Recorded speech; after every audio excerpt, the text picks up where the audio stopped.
That Q&A I posted a month ago bombed.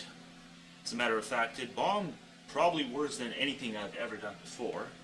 I don't think I got a single direct answer to a question I posed. Whatever comments I did get were comments not answering the questions. So I do have a bunch more installments that I want to do, but I don't know if anyone feels like answering these questions.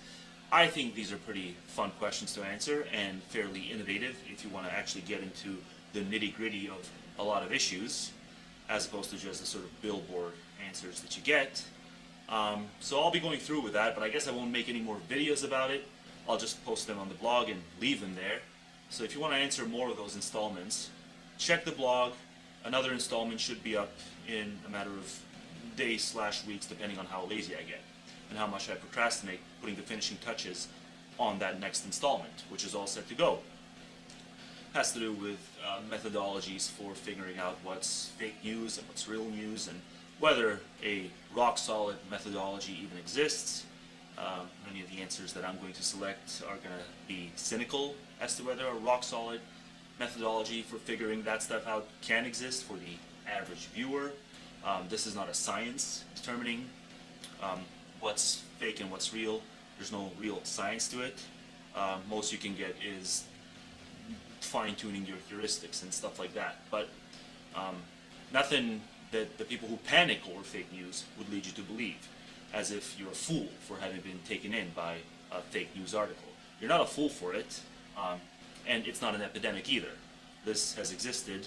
Maybe it's spiked a bit in the last couple of years, but it's by no means anyone who's been on the internet. It is by no means something that we should be surprised at, the fact that it spiked. It spiked a few times before. It goes up and down in terms of the volume of this stuff that gets out there. So that's the next installment. It's about those kinds of methodologies and just how precise they can be. I think it's fun. I think people should answer these questions. But if you want to ignore it, fair enough. As for this video, I used to hate watch the channel I'm going to respond to here. I haven't watched it in a long time, but I went back to the channel and I just typed in Sam Harris for kicks and giggles, because I recall them a couple years ago back when I watched them routinely. They would always do pot shots at Sam Harris and just apparent debunkings. They would never play any of his audio. They would never actually read out anything he's ever written. They would do these half-assed summarizations and enter the worst possible interpretation of what he meant, or maybe something close to the worst, and that would be the tactic. Channel in question is Majority Report with Sam Seder. Like I said, I haven't seen it. I haven't seen anything they've put out in quite the long time. Maybe there was one video I watched a couple of months ago following that Ezra Klein Sam Harris exchange. But aside from that, I haven't seen anything these people have done in ages. So I go to the channel and I type in Sam Harris, and this video this video was uploaded on September the 5th of this year, so just roughly a month ago. And it's a caller, and I haven't watched the video. I've seen 2 minutes of the video, and I paused and I said I have to stop this because it's so bad, and it's only 2 minutes in. The video is 13 minutes, but 2 minutes in, and I had to stop, and I thought, you know what? I'm going to give a shot. I'm going to try to do a cold watch and response at the same time, because I can sort of see where this is going, and it ain't going anywhere good. But to do a summary of the first 2 minutes, because I'm not going to replay it, it's too painful. It's a caller whose point is that they shouldn't be so rough on Sam, because Sam is not malicious. Sam is just emotionally dim. That was his point, and now Seder is going to interject with however he's going to interject with. I guess I'm about to find out myself. But I can see where this is going, because they're predictable as all hell. It's just like any other, almost just like any other talk show, talking head show, I should say, that puts a spin on the daily events. So none of these people are in any way impressive. They all beg for pledges all the time.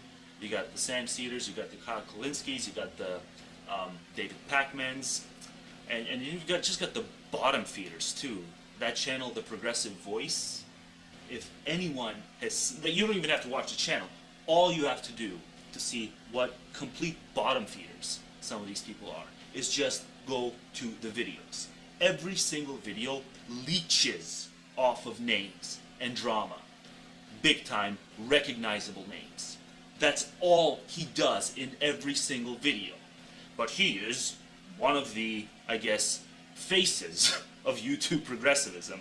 A leech like that, at least in terms of the amount of thumbs up he gets, the amount of clicks he gets, and the amount of positive reinforcements he gets through comments. Very widely celebrated user on YouTube. Not a single video is about a topic. Every last one is about personalities, daily clashes, current events, and more or less drama.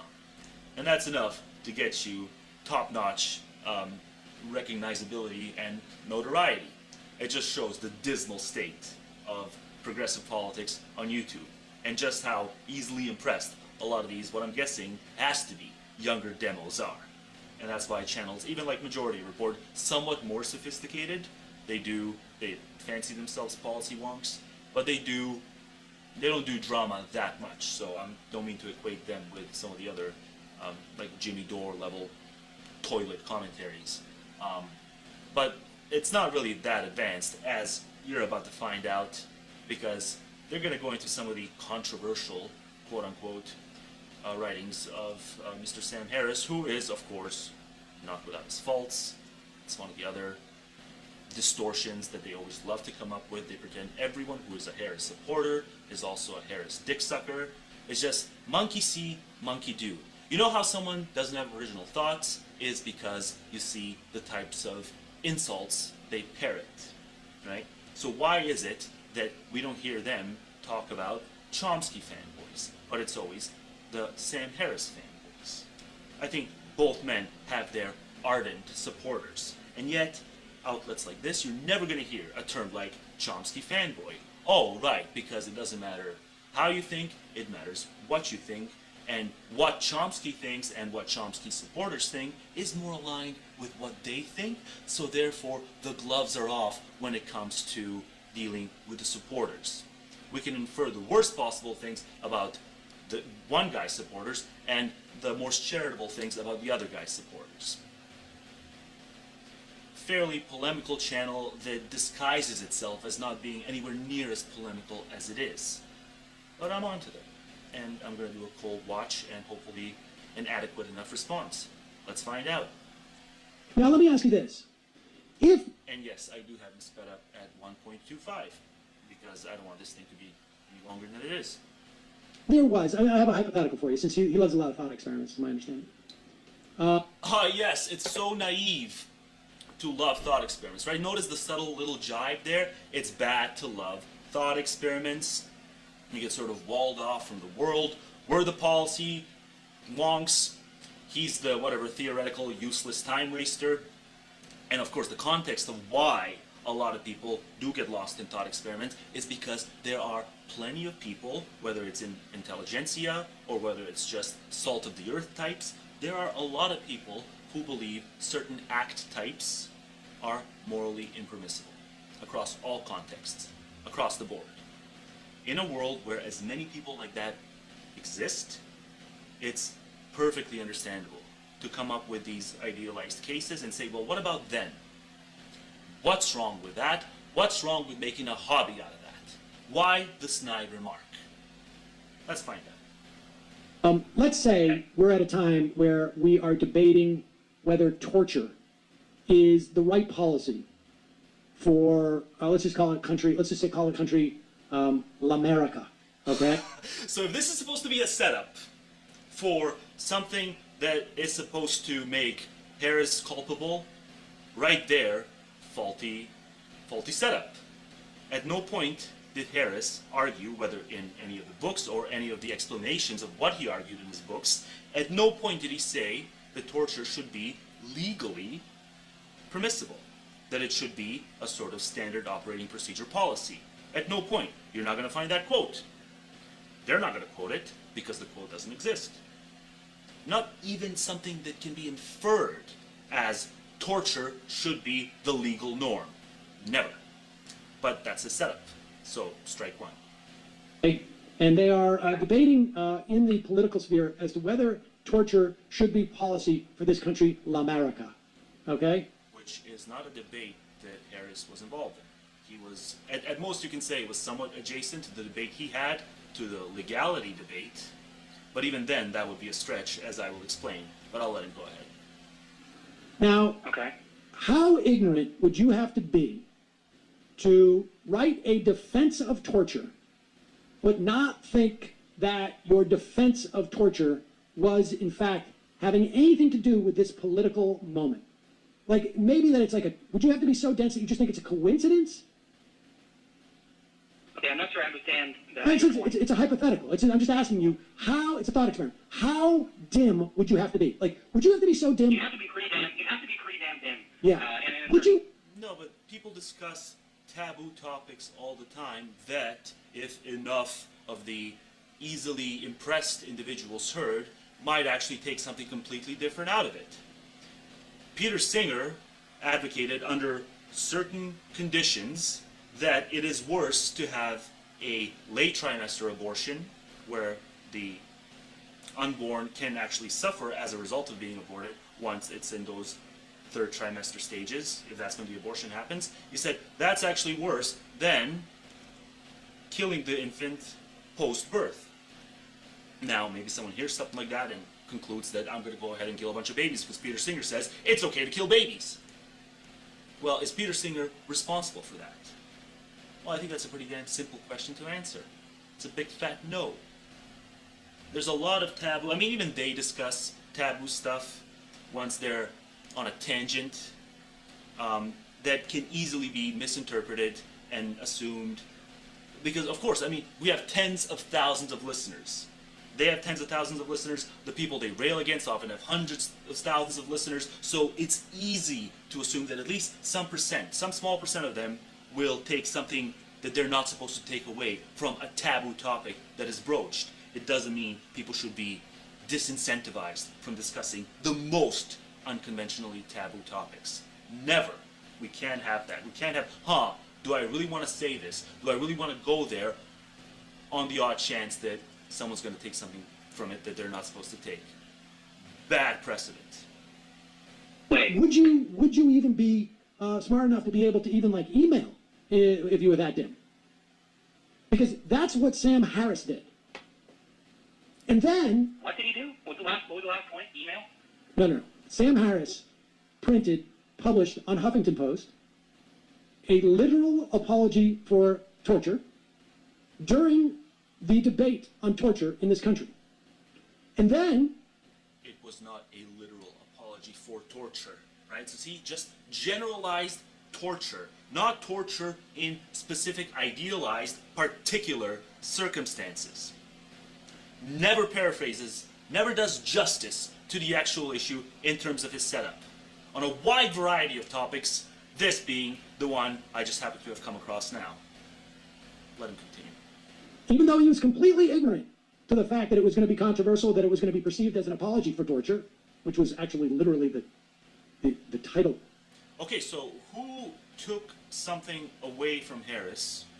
Something, okay, so again, it was a particular defense, a particularized defense. Point me to the individuals who misinterpreted it and who had their general view of torture changed from nay to yay. Give me those names, give me the studies, give me whatever you have to show that that was actually a ramification that resulted from that article or from anything he's ever penned on torture. That there was actually some negative impact where people's minds were changed because people misinterpreted what he meant. Give me the goods, give me the cold hard data before you make the accusation implying that it's just so obvious that that's what happened. It's easy to allege it. You actually have to demonstrate it. With the piece. He then started linking people back to his site. Now, I can tell you, part of the reason why Sam Harris had access to Huffington Post was undoubtedly because of his pedigree, which was highly associated with Hollywood. I can also tell you... Okay, you've done voice work for cartoons and you've done some other entertainment-ish type things, so you're somewhat associated with Hollywood. So the fuck what? Why even include that? Pot calling the kettle black type thing. that a classic sales funnel is to do exactly what he did. Dangle the shiny object, lead them back to the site, then sell your product. Now, maybe he's just so lucky that despite he's so ignorant, because he doesn't know how people are going to interpret his work, but he does. Which people? Again, do you have a list of individuals who said, I had a nay view on torture, generalized and particular, either or, and then, following my consuming Sam Harris content, it went into a yay generalized view of torture. Not a single case. At most, you can come up with some names who, prior to reading his work, said, even in idealized cases, it's impermissible, and then came around to the view that he holds, that in certain highly improbable cases, fair enough, but nonetheless, cases that can crop up, it is not impermissible, and in fact, it can be ethically necessary.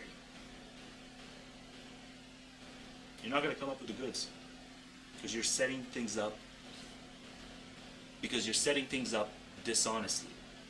Know that they're going to link back, that this is a highly controversial piece, and why do my correction on Huffington Post when I can actually push traffic to my place? I mean, if you want to go around in your defense for this supposed genius, is that he's super... No. At most, I think what we can say is that he is a polymath. He would not refer to himself as a genius. I've never actually seen a fan, even the most... Well, maybe I haven't, I'm forgetting it now. But the average fan would not refer to him as a genius. To be a genius nowadays in this insane, over-specialized world where people from different disciplines can't even have cross-disciplinary discourse because everything is so goddamn specialized and advanced. Yes, if we're going to call the only people geniuses are those who have the credentials in a single discipline and are fucking shit ignorant when it comes to just about everything else, then yes. Very few geniuses will exist, but you know what? Polymaths are a lot more interesting to listen to anyway. So, even if he's not a genius, that's not a strike against him, just as it probably wouldn't be a strike against you. Because, yeah, I don't think you're a specialist in a single field. I think you're something of a polymath yourself. So, cut the snark. Dim and doesn't know how his words are received by people. Okay, if that's your defense of him. Which people? Who misinterpreted it? I'm not going to argue. I don't know how I can really rebut that, because I don't know about that You can't? specific... Well, the caller's dumb. All the caller has to do is ask.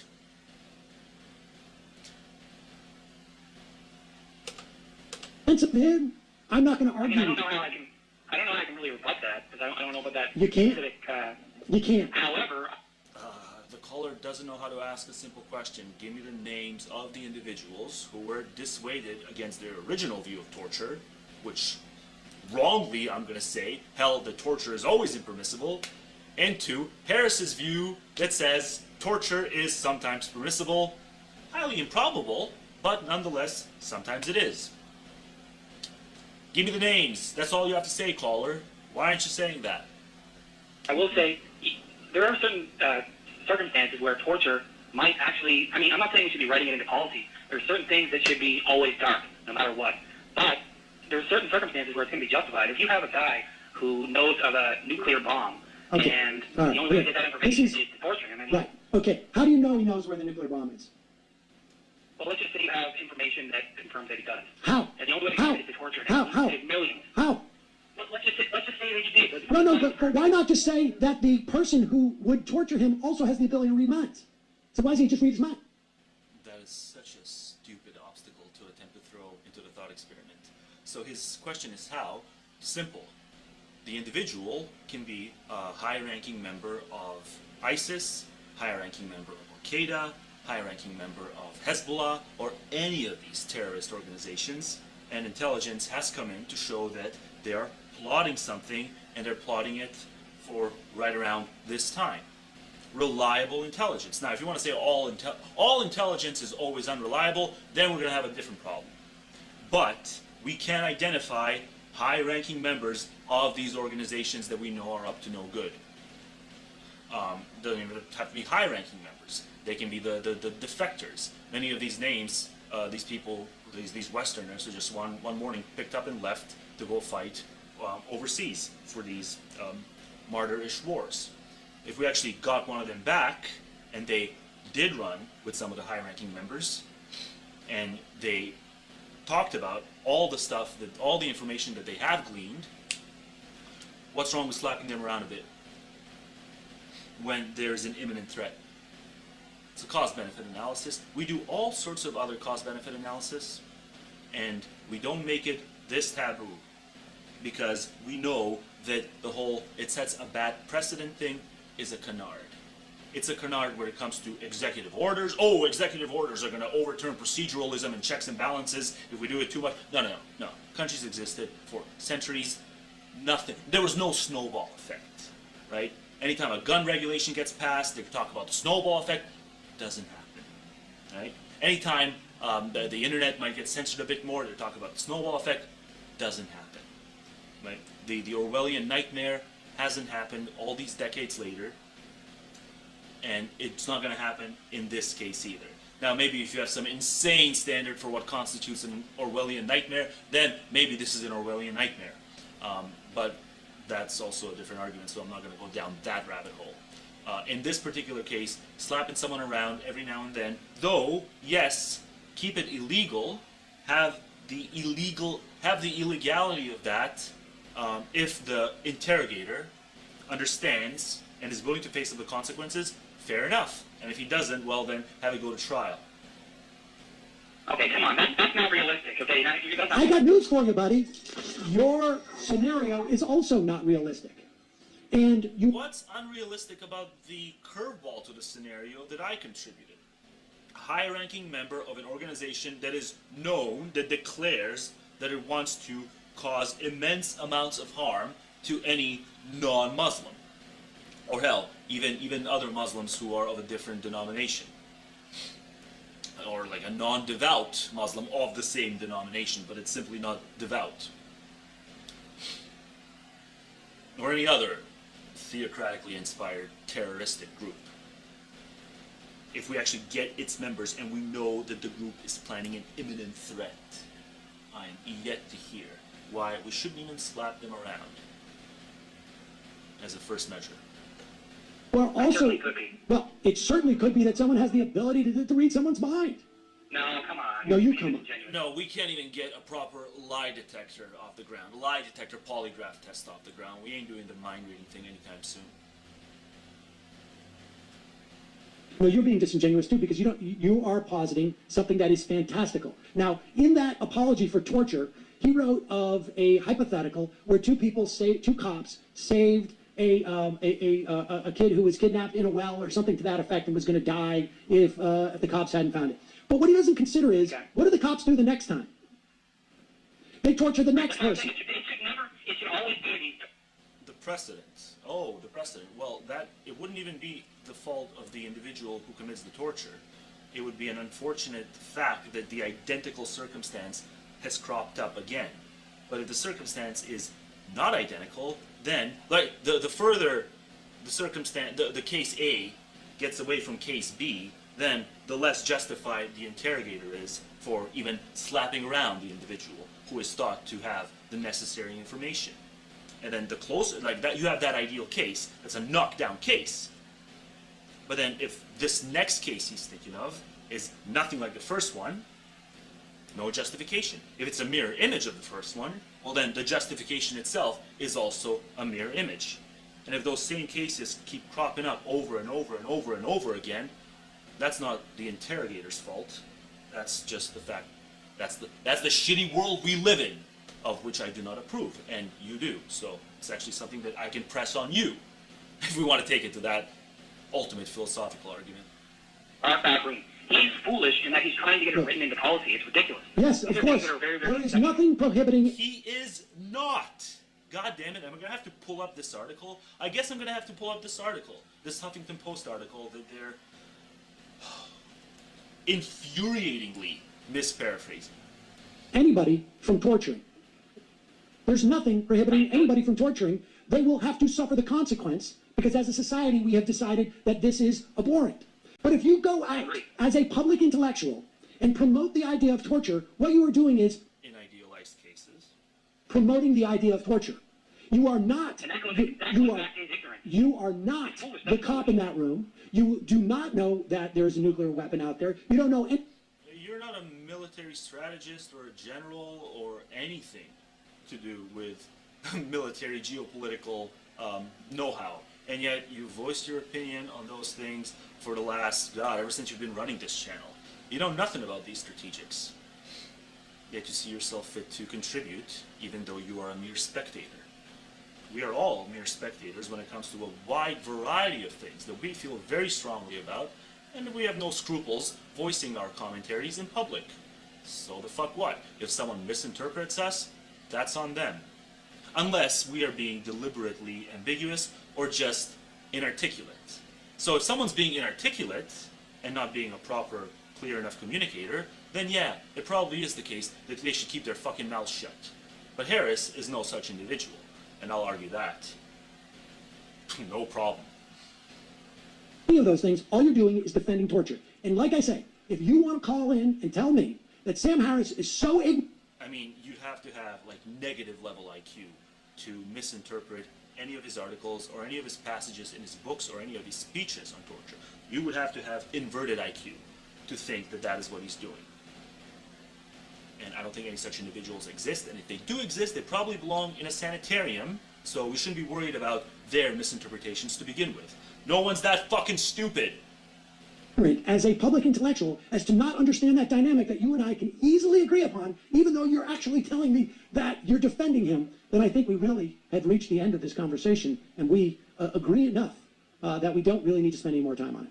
I will say that I also just saw an email that we got from somebody up in Toronto saying that Sam Harris can't even sell out a small venue there. So that was real.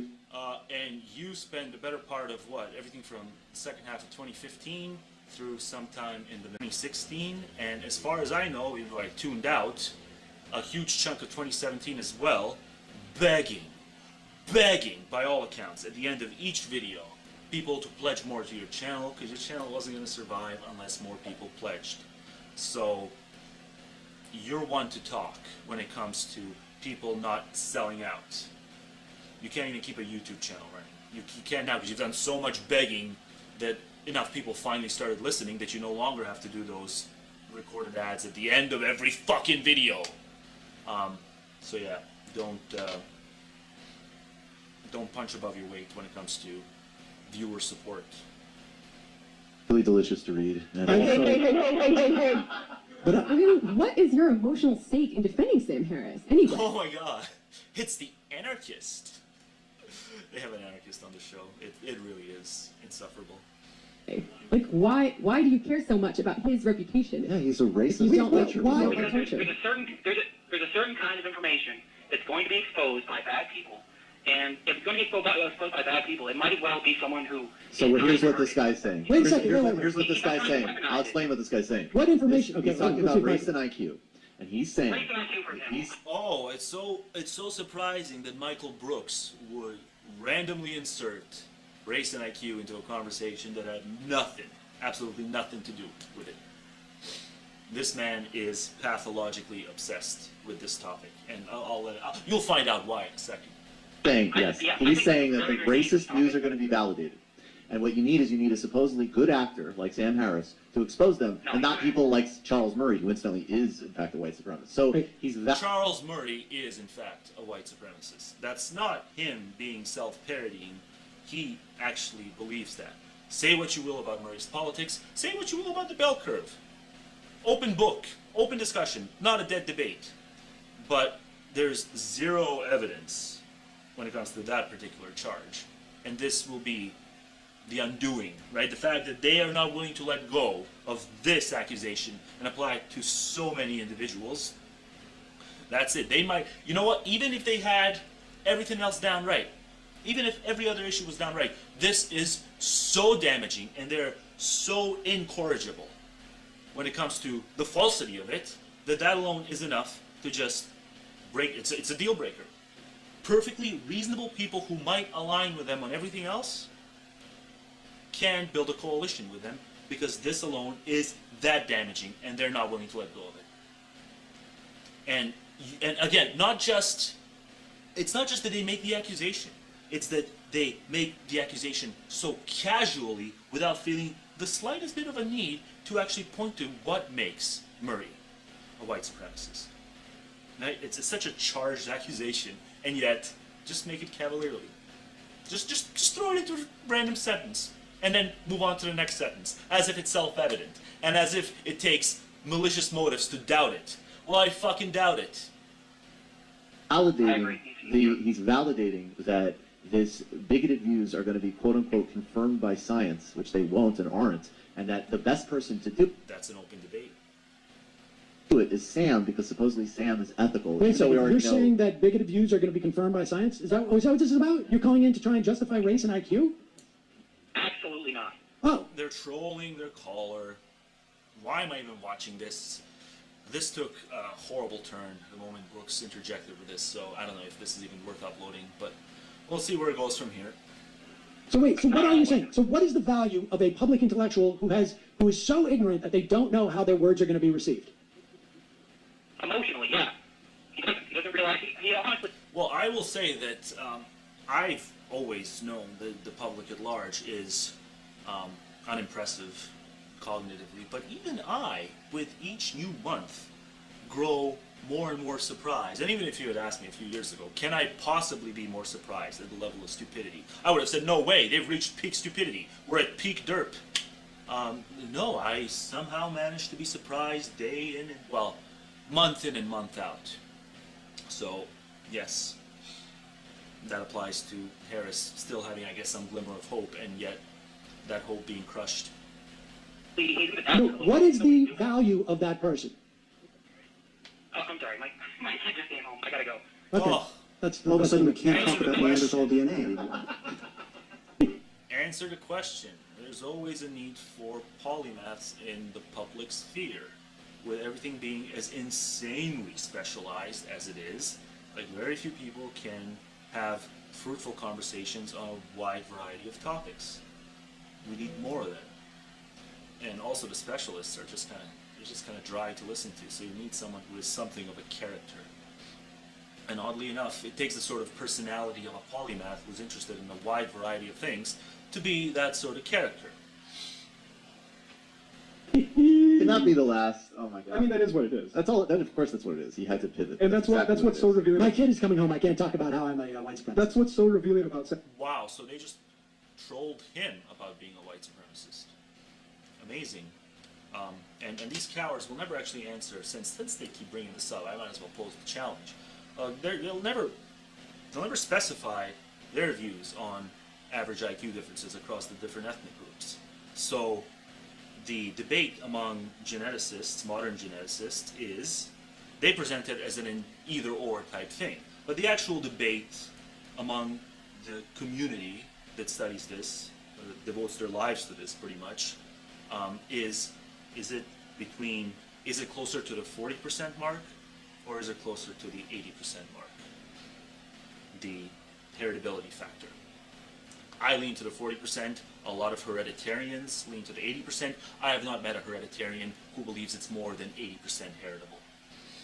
The explanation for these IQ gaps across ethnic groups. So what do they believe? Do they believe that the 40% is, to believe that takes some amount of bigotry? What if you move it to 30%? If you believe it's only 30% genetic/heritable and 70% purely environmental. And when you get to the environmental part, you can break it down to socio-cultural contributions to it, or like if you're a post-colonialist, you can say that it's down to that. Eric Turkheimer has done great work showing that the first 5 years of a person's life shape them more, or at least shape them psychographically more than the remainder of their life does. And so a lot of heritable features are vary along socioeconomic lines. That's one favor toward the non-hereditarians. Those studies, I'll link to those. One point in favor of those. But again, we don't even know what they believe on that. Like the most charitable, if you want to be consistent with what the modern science, within the modern scientific framework, then the best you can do right now, it may change later, but right now the best you can do is 40% heritable, 60% environmental. The moment you go beyond that, you're outside the bounds of science. Do they believe it's 30-70? Do they believe it's 20-80? Like, if you believe it's 20% heritable, only 20%, does that take bigotry? Will they answer a question like this? What if you go even beyond that? What if you go 10% heritable, 90% environmental? However you break down that environmental doesn't matter. You only believe it's 10%. The IQ gaps, it's a tiny little subset that drives the IQ gaps that is heritable. Does that take a tiny amount of bigotry now? What if it's 5% and 95? Does that take an even tinier little speck of bigotry? See, the moment you shift from an either-or into a spectrum-based analysis of IQ and the differences between the ethnic groups, the moment you do that, the bigotry charge crumbles. It collapses like the house of fucking cards that it is. So someone, please, when you call into this show, I've never tried calling because I'm not in the country, I'm in Canada, but whenever you call into the show, point out, if you're watching this video and you ever considered calling in to their dog and pony show, please take this recommendation on board. Ask them if the level of bigotry that they ascribe to individuals who disagree with them on this descriptive matter, ask if that level of bigotry grows and shrinks based on what percent the advocate believes the gaps are down to the genetic explanation. Or does it not even matter? If you believe it's 1% genetic, they'll lump you into the bigot pile along with a white supremacist or hereditarian or what have you. If they're going to make that case, I will respond to that fucking video. If they say, believing that it's 1% down to genetics, that's enough to lump you into the bigot pile, I will gladly respond to that, because that is going to be a fucking circus of a video, if I've ever seen one. I really didn't want this to be about this, but they fucking randomly incorporated the race stuff. Because Harris dared to have Murray on the podcast. What is it now? It's been over 18 months since he's had him, and yet they'll still take pot shots. One time he had the man on the podcast, and 18 months later, they're gonna be damn sure that they're gonna do their best to sink him, because he dared to have someone they disapprove of on the podcast all those months ago. He's never gonna be done paying the price as it relates to them, and there's a lot of people who think like them, and like I said before, even if we agreed on everything else, which we don't, but even if we did, it's impossible to build a coalition of any sorts, because it's just that much of a plutonian issue, that one issue that they're not willing to give up, either because they're that malicious or because they're simply incorrigible. There's just some sort of a tripwire there. There's some sort of a fucking mental tick where they can't describe, they can't debate descriptive issues as the descriptive issues that they are. They have to believe there's some sort of a prescriptive ulterior motive, some sort of a, well, they're the mind readers. Harris's argument is that he has to go to this hypothetical about Neanderthals because this actual supposed evidence that's going to come in confirming racist beliefs isn't here yet. They're just going to keep going on about this. Yeah, but they're all saying, in fact, it has been figured out by Charles Murray and Bernstein in a racist tract from the 1990s. Well, they always stop short. They shouldn't pretend that it is definitive, incontrovertible proof or anything like that. It's just one of the credible views that's out there right now, but it's a living debate. And yes, Harris is a little too dismissive of the fact that this is a living debate, but it doesn't mean anything in terms of his character, unless you want to be a mind reader. The people way too overly confident about a whole bunch of empirical matters that we don't impugn their character over. I'm explicitly saying that. That's what, and that, well, the only one who doesn't is Sam Harris, who every other second of the interview said, these are the facts. We might not like them, but these are the facts. And then they keep going. But I still don't understand the idea of why you call in to defend a guy, a public intellectual who you think is so ignorant They don't have any idea. Again, but notice the spin. He was saying he's emotionally ignorant. So Sam Harris doesn't have the emotional capacity to recognize that people like women or black people or any decent human being. That's not the accusation they made at the beginning of the video. The beginning of the video pretty much said Harris should be fatalistic about people's abilities, readers' abilities, to properly interpret what he needs. Right? He's supposed to be a full-blown fatalist and no longer pretty much write anything in public because people have misinterpreted him in the past. Therefore, people will always misinterpret him no matter how well he refines his output. That was the initial accusation. But let me just go back to it because now they've shifted it into something else. He's emotionally ignorant. So Sam Harris doesn't have the emotional capacity to recognize that people like women or black people or any decent human being, they might be, a little upset that he's promoting the bell curve. And he can't read that because he's so... See, he promoted the bell curve in 3 podcasts, the most notorious one being the Charles Murray one, and then a couple of other ones. And then he had the other guy on who actually, he had a lengthy discussion. I forget the other guy's name, but sometime in August of 2017, he brought another person who is, I forget the person's exact title. I'll link to the person because I'll look it up once I finish recording this. And he brought him on for the alternative view. And these dipshits will never mention that. He had a cordial, lengthy discussion with another guy who cast some of Murray's conclusions into question. Fantastic podcast.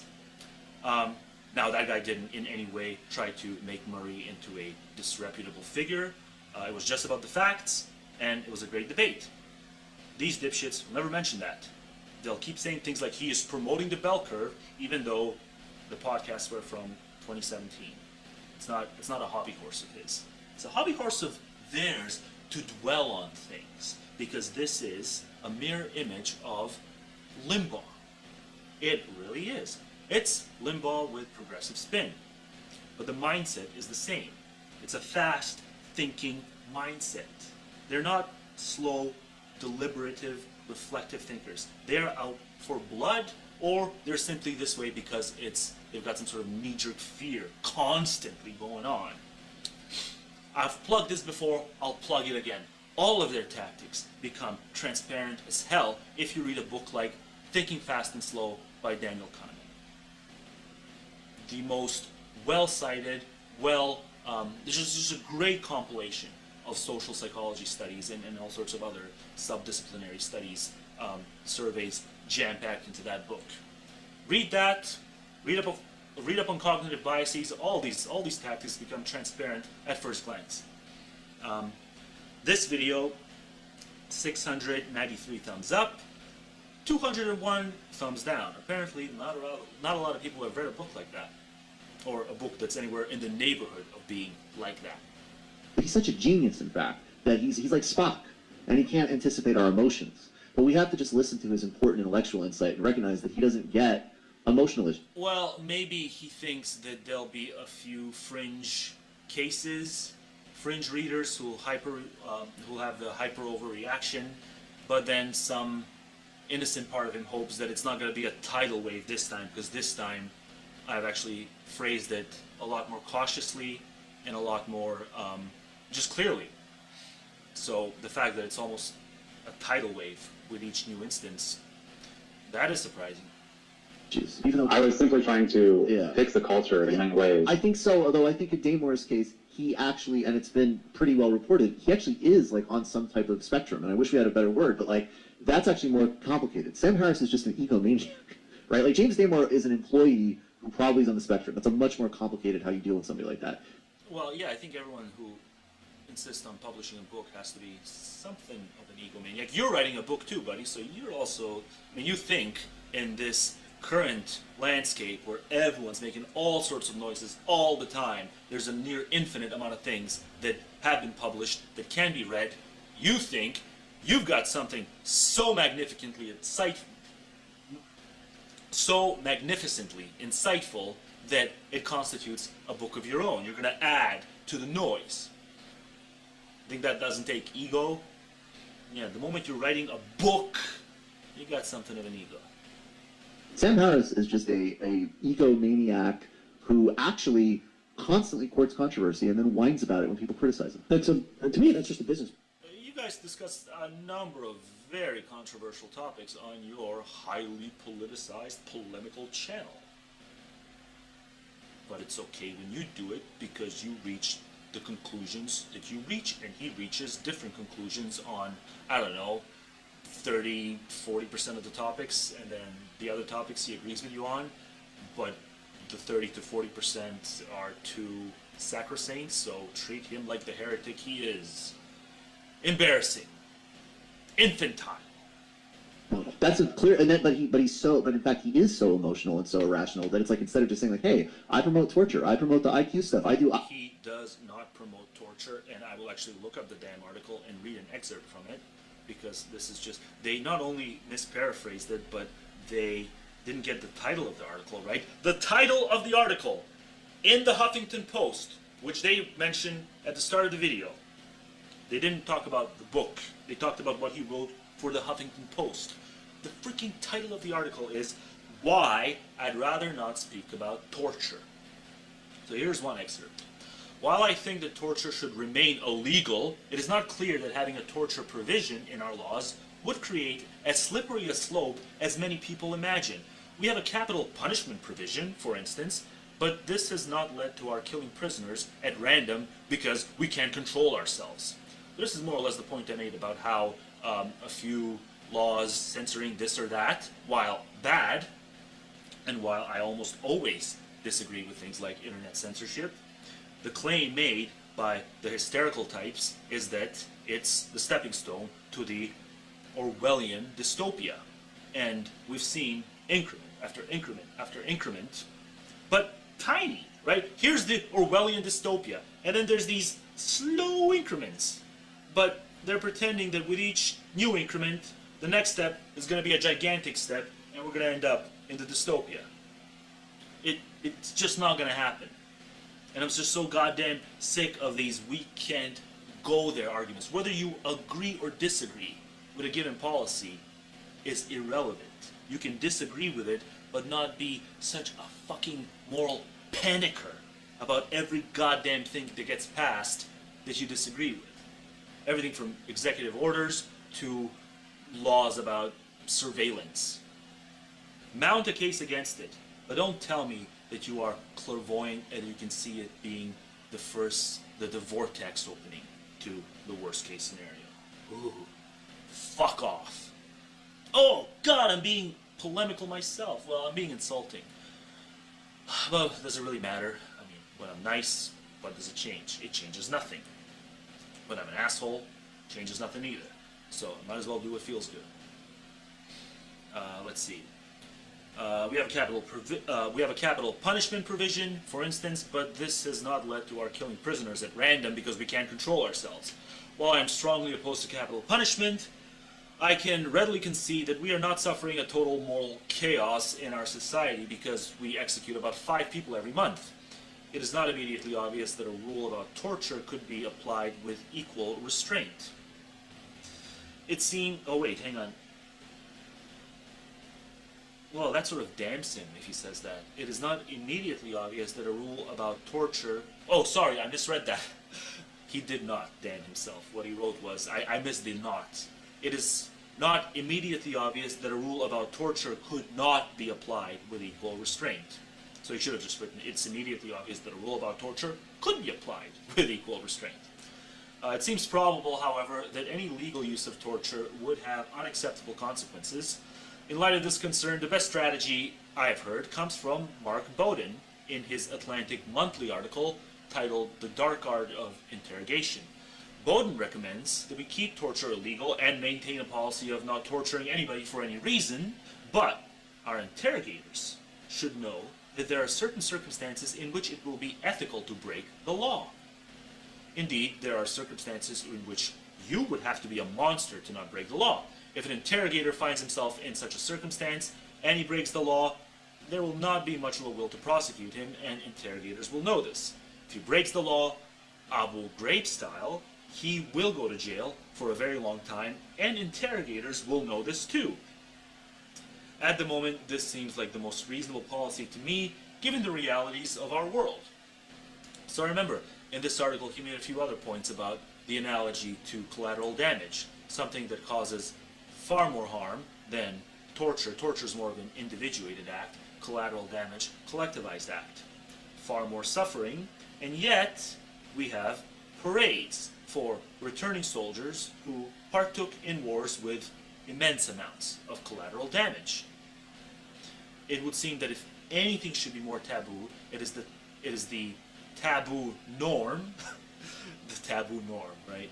The un-taboo norm that should be a taboo when it contains a far higher casualty count, which just shows how poorly evolution fine-tuned our ethical intuitions, because this is all intuitions doing the work. Just as how when like effective altruists have pointed this out numerous times, you show a picture of a single starving Ethiopian child and the pledges go through the roof. You up it to 2, pledges decline somewhat. Up it to 3 or 4 or more, and the more they add, the more the pledges decline. That's your ethical intuition in a nutshell. Something like that applies to this torture topic when you make the analogy to collateral damage. And if you want to argue that collateral damage is likewise ethically impermissible across all circumstances, that is the straightest avenue to having to justify classical pacifism. So who here, by show of hands, tell me, are you ready to argue for classical pacifism? That the only response in a war is to not fight in any capacity, to set an example, to honor the good, as opposed to advancing the good by fighting back if those who are attacking you are not advancing the good as you see it. Right? That's the implication, and that's something no one will take on. You're going to say torture is always impermissible, you have to say collateral damage is likewise, and you cannot make that claim without collapsing your argument into one of pacifism. So I'll link to this article, you can read it in full, and I will play the rest of this video to see if there's any other nuggets of anti-wisdom to be gleaned. I edited the interview I did with Christian Piccolini so that it edited out criticisms of Stefan Molyneux, that Molyneux, Christian Piccolini, who believes that every single dispute among whatever the subject is, if it's these emotionally charged subject, he will always psychologize the opposition. And he'll even psychologize people who agree with him. And he says that it's just inevitably the reason warped beliefs exist, unethical beliefs exist, prejudiced beliefs, bigoted beliefs, the reason all these things exist is because of childhood trauma. But that's the guy he just spoke favorably about, in a sort of subtle way. Like, Christian is a good guy, he's doing great work, but he is oversimplifying the ever-living fuck out of why people oppose him. If he wants to mount a case against the people he believes pose the biggest threat to the West, racial supremacists, the first thing to do is actually engage a guy like Jared Taylor and explain to him why freedom of association is not an absolutist ethical entitlement. We can have it as a case-by-case, we can do a cost-benefit analysis of it, but in those cases where it stands to do more harm than good, we can jettison it. That's the case. So you actually have to argue against someone like Jared Taylor and his formulation of freedom of association. Christian doesn't do that. Christian talks about how someone like Jared Taylor suffered trauma in his childhood, and that's why he's now a racial separatist. This is storytelling. This is baby talk. The fact that he is another one of these talking heads who is adored by the modern progressive is another damning fact. He needs to be laughed out of the fucking room unless he actually starts depersonalizing the issues and taking aim at the arguments themselves. But let me just rewind, because I think he's going to talk about the Molyneux thing. Because Harris did edit out a Molyneux segment. Harris did a podcast with Christian. Christian made some claims about Molyneux. Harris edited those out. I think Brooks is going to try to make it seem as though that was just cowardice on Harris's part. Let's see if he does that, and then I'll explain what happened. Stuff I edited the interview I did with Christian Piccolini so that it edited out criticisms of Stefan Molyneux that Molyneux whined about himself. That is the connection to Molyneux. And but I don't want, if you look So up, Conspicuous by its absence is the fact, Brooks did not mention, is the fact that Molyneux, being the litigious cunt that he is, threatened to file a lawsuit over the damaging claims Christian made on Harris's podcast. Christian accused him, or tap danced around the accusation, but came an inch of calling Molyneux a Holocaust denier. A very specific claim. It's not something I would sue over, but it's something that I can see why Harris would shit his pants over and remove the damn thing.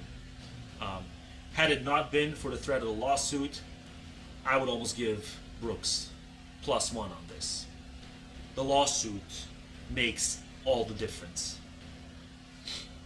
If not, then it would be a false accusation like any other. Harris could have just done a sort of post-mortem housekeeping session and said, no, I don't believe that Molyneux is guilty of the things you're accusing him of being guilty of, or coming an inch close of accusing him of being guilty of, and gone on with it, and kept the original audio in. He removed the audio because he would have been sued in some capacity, because Molyneux is litigious.